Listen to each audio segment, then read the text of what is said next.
এটা কি ঘটলো পৌরসভার পৌরোৎসব দেখতে এসে, তার জন্য ফুল ব্লগটা দেখতে থাকো শেষ পর্যন্ত। আসল কথা, আজকে আমাদের গঙ্গারামপুরের পৌরোৎসব, কারণ আজকে থেকে পৌরোৎসবের চালু, মানে আমাদের গঙ্গারামপুরের 25 বছর পূরণ হয়েছে পৌরসভার, তার জন্য একটা খুবই সুন্দর আয়োজন করা হয়েছে অনুষ্ঠানে। তারপরে এখানে দেখি বোকাবংদা মানে তাপসদা, আমাদের প্রিয় দাদা তাপসদা, খুবই বড় একটা ইউটিউবার আর খুবই সুন্দর ব্লগিং করে, তার অনেক সাবস্ক্রাইবার, আমরা তো ছোটো মোটো, তারপরে খুবই ভালো লাগে ওর ব্লগ। তারপরে দেখি এখানে এসে আদিবাসী গোষ্ঠীর একটি সংগোষ্ঠীর বানানো হয়েছে থিম, আর খুবই সুন্দর লাগছিল দেখে। তারপরে এখানে এই দিদিগুলো সেজেছে কুলান চালন নিয়ে, খুবই সুন্দর লাগছিল দেখে।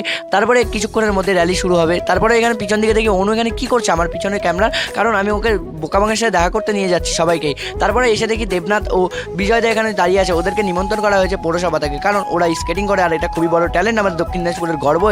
এটা শেখা খুবই কষ্টকর, কারণ আমিও একবার শিখেছি। এটা আমার দেবনাথ বন্ধুর স্কেট, খুবই সুন্দর চালায়। তারপরে র্যালি শুরু হয়ে গেল, র্যালি শুরু হওয়ার জন্য আমরা সবাই হাঁটতে শুরু করলাম, দিদিগুলো হাঁটছিল, দিদিগুলোকে সামনে রেখেছিল কারণ ওরা তো সেজেছিল না। তারপরে এখানে গঙ্গারামপুর ফুটবল মাঠ চলে আসলাম, গঙ্গারামপুর ফুটবল মাঠে সবাই এসেছিল, কারণ এখানে গঙ্গারামপুর গোটায় ঘুরে এসে এই ফুটবল মাঠে র্যালি শেষ হবে, কারণ এখানেই ছাত্রছাত্রীরা জড়ো হবে, এটা বড় মাঠ, এখানে ব্লকটা এন্ড।